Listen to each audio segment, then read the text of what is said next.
Pour finir cette édition, je vous emmène en Guinée à la découverte de l'alphabet Nko, une écriture créée en 1949 par le savant Solomana Kanté. Cet alphabet permet d'écrire les langues mandingues ouest-africaines qui comptent aujourd'hui beaucoup d'apprenants. À Kankan, la ville d'origine de son créateur, plusieurs écoles l'enseignent. Sanyo Kourouma.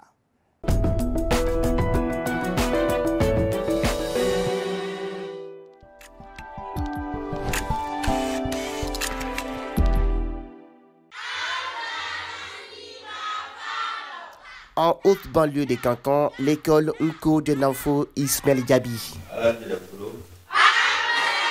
Les élèves de cet établissement étudient exclusivement en langue maninka, écrite dans l'alphabet Nko, un système d'écriture inventé par un des fils de cette ville, Solomana Kanté.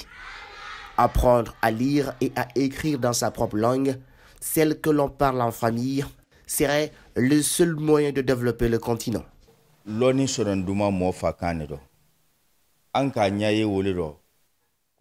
C'est dans nos langues locales qu'on peut vite apprendre. Voilà pourquoi nous avons compris que le retard de l'Afrique est dû au fait qu'on n'étudie pas dans nos langues. Nous avons donc décidé d'ouvrir cette école afin qu'on puisse se réveiller maintenant et que tous les Africains comprennent que c'est en étudiant dans nos langues qu'on pourra développer le continent comme on le souhaite.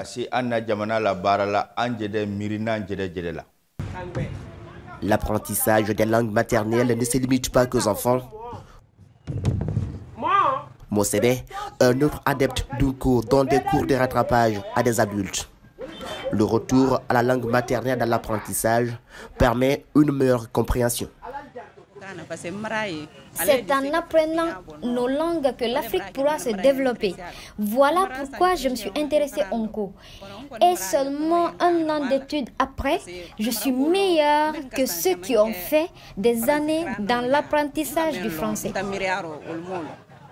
Aujourd'hui à Kankan, plusieurs journaux sont édités en Nko, une autre grande avancée de cet alphabet.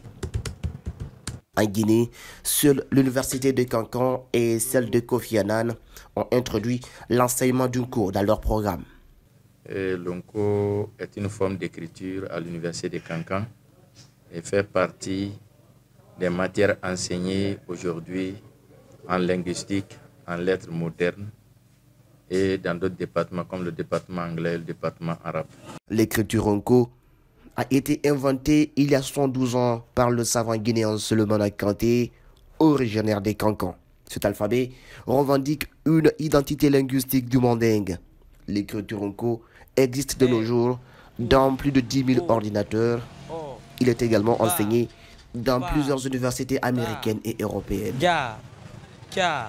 Toute l'équipe de réalisation du Journal des correspondants vous souhaite une très belle année 2022.